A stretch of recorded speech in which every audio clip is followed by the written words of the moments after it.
Nah, teman-teman, Tesla pernah berkata, jika Anda ingin menemukan rahasia semesta, maka pikirkan dalam istilah energi, frekuensi, dan vibrasi.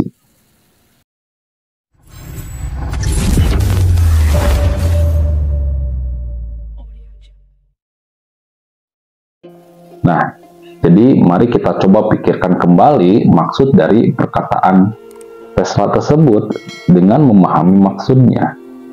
Nah, maka kita akan menemukan banyak pelajaran tentang keniscayaan semesta yang sangat sayang sekali apabila sampai tidak terpahami, teman-teman. Nah, yang pertama yaitu tentang energi. Secara ilmiah, sudah terbukti kalau segalanya adalah energi, termasuk manusia. Nah, apabila kita masih ragu dengan kenyataan ilmiah ini, maka coba sentuh kulit kita sendiri, teman-teman. Coba bertanya, terbuat dari apakah lapisan kulit itu? Nah, tentu jawaban kita adalah sel-sel kulit, kan? Nah, kalau begitu, terbuat dari apakah sel itu? Ya, jawabannya adalah sel terbuat dari protein yang merupakan jenis molekul dan air yang merupakan molekul lain. Nah, di dalam pusat sel adalah DNA dan RNA. Keduanya juga merupakan molekul rumit lainnya. Nah, lalu terbuat dari apakah molekul itu? Nah, molekul ini adalah gabungan dari beberapa atom unsur. Bisa dua atau lebih. Contoh karbon dioksida atau CO2 adalah sebuah molekul yang terbuat dari satu atom karbon dan dua atom oksigen. Nah, pertanyaan berikutnya lagi, lalu terbuat dari apakah atom? Nah, atom sendiri adalah partikel terkecil dari sesuatu yang kita sebut materi. Atom tidak memiliki struktur fisik. Atom adalah 99,999% energi dan 0,001 fisik. Nah, inti dari tiap materi yang kita saksikan sebagai alam semesta terbentuk dari sesuatu yang hampir tidak bisa kita lihat sama sekali, teman-teman. Nah, sebagai zat fisik atau materi. Nah, bukan berarti tidak terlihat itu dibilang sesuatu tidak ada. Tidak terlihatnya energi hanya tentang instrumen penglihatan kita saja yang tidak mampu melihatnya. Nah, dalam kacamata dunia fisika kuantum, melalui pembuktian beberapa perangkat canggih bisa terlihat kalau seluruh materi tidak lain terbentuk dari molekul. Nah, molekul ini adalah gabungan dari beberapa atom, dan atom terbentuk dari energi yang bervibrasi. Nah, yang kedua yaitu vibrasi. Salah satu bukti kuat kalau kita dan materi semesta ini energi adalah kenyataan bahwa kita bervibrasi dan menerjemahkan vibrasi. Harus kita ketahui bahwa atom-atom selalu berada dalam keadaan bergerak konstan dan tergantung pada kecepatan vibrasi. Atom-atom inilah benda-benda muncul sebagai benda padat, cair, atau gas. Nah, jadi misalkan dinding beton itu bisa kita rasakan sebagai benda padat karena laju getaran energinya. Nah, semakin cepat sebuah atom bergetar, maka semakin padat molekulnya. Nah, begitu juga yang terjadi sebaliknya, teman-teman. Kalau energi bergerak dalam vibrasi secara konstan, dengan kata lain, kita hidup di lautan getaran atau vibrasi. Nah, manusia adalah makhluk bergetar, begitu juga dengan makhluk hidup lainnya, termasuk materi apapun di dalam semesta ini, baik materi yang masih terlihat atau tidak terlihat seperti udara dan gas, baik yang bisa bergerak atau diam seperti dinding beton. Nah, memang secara kasat mata kita tidak melihat getarannya materi. kita hanya menerjemahkannya. Sampai saat ini masih banyak manusia belum siap betul untuk mengakui bahwa dirinya bergetar dan menerjemahkan getaran. Padahal segala hal yang kita amati dengan indera kita ini sebenarnya hanyalah interpretasi vibrasi. Kita mendengar karena telinga kita menerjemahkan vibrasi. Kita melihat karena kita menerjemahkan vibrasi. Kita menghirup karena hidung kita menerjemahkan vibrasi. Jadi kita menerjemahkan vibrasi, dan begitu juga dengan lidah. Nah, indera manusia bekerja dengan menerjemahkan vibrasi apapun yang diterimanya. Dan dari sebab akibat proses itulah kesadaran manusia mampu menerima dan memahami lingkungannya,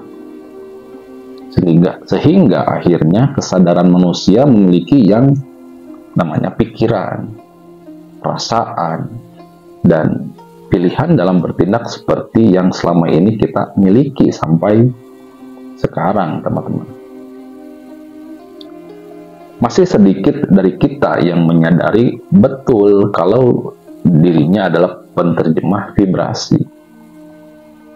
Padahal dengan menyadari keniscayaan semesta ini, maka segala hal bisa menjadi menguntungkan dan mudah.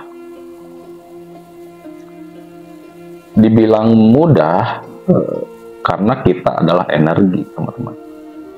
Bergerak dalam energi dan sebagai energi.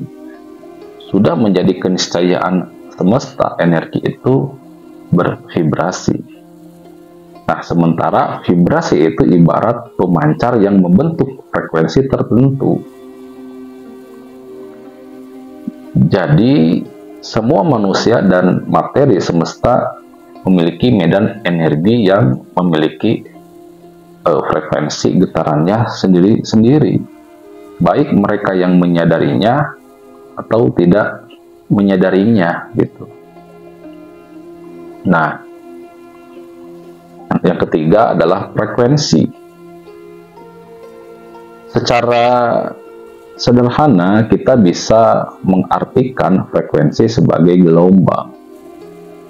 Setiap energi bergetar dan getarannya itu memancarkan gelombang energi. Karena semua gelombang itu adalah perjalanan energi. Maka semakin banyak energi yang bergetar dalam gelombang, maka semakin tinggi frekuensinya. Semakin rendah frekuensinya, maka semakin sedikit energi yang bergetar dalam gelombang. Frekuensi sendiri itu diukur dalam satuan Hertz, digunakan untuk menentukan dan membedakan pola getaran. Apakah pola getaran ini penting? Jawabannya tentu saja penting, teman-teman. Karena frekuensi memiliki andil yang cukup besar dalam kehidupan manusia. Salah satunya karena frekuensi selalu membawa hukum tarik-menarik. Frekuensi akan menarik pola getaran yang sama. Maksudnya, setiap pola getaran energi yang kita bentuk akan memancarkan gelombang energi tertentu. Yang mana gelombang yang terpancar ini akan selalu menarik gelombang tertentu yang sama, sesuai dengan pola getaran energi yang kita bentuk, teman-teman. Nah, sebagai materi semesta, kita akan selalu menerima sesuai dengan getaran energi yang kita bentuk. Jadi boleh dikatakan kalau frekuensi itu ibarat nasib yang kita bentuk, sekaligus nasib yang akan kita terima juga, teman-teman. Nah, oleh karenanya, pastikan diri kita hanya membentuk nasib yang sesuai dengan harapan, agar kita tidak kecewa dan menyalahkan Sang Maha Pencipta yang telah memberi kita segalanya, teman-teman. Nah, coba kita pahami kalau ketiga hal ini bukan sekedar ilmu pengetahuan atau ajaran keagamaan, apalagi hal mistis. Apa yang disampaikan ini bukan modul ilmu tertentu, melainkan ilmu dari semesta. Ketiga rahasia semesta ini adalah keniscayaan semesta yang sebenarnya, dan inilah rahasia semesta yang dimaksudkan oleh Tesla, teman-teman. Nikola Tesla ingin kita memahami kembali keniscayaan semesta yang sebenarnya, di mana sebenarnya kita ini adalah semesta, dan sebagai semesta kita adalah energi bergetar yang terus memancarkan frekuensi untuk menerima frekuensi, teman-teman. Tentunya akan ada banyak manfaat dan kemudahan apabila kita mau bergerak sesuai dengan keniscayaan semesta yang sebenarnya ini. Nah, satu manfaat besar dari quote-nya Tesla yang bisa kita ambil untuk awal pelajaran adalah pemahaman kalau saat ini kita hidup sebagai pembentuk energi. Energi sendiri tidak dapat diciptakan atau dihancurkan. Energi hanya dapat diubah dari satu bentuk ke bentuk lainnya. Jadi apapun dan siapapun kita adalah semesta yang terbentuk kekal dan abadi. Dalam kekekalan energi yang menjadi diri kita saat ini, masing-masing kita memiliki kesempatan yang sama untuk membentuk energi, baik secara sadar ataupun tidak sadar.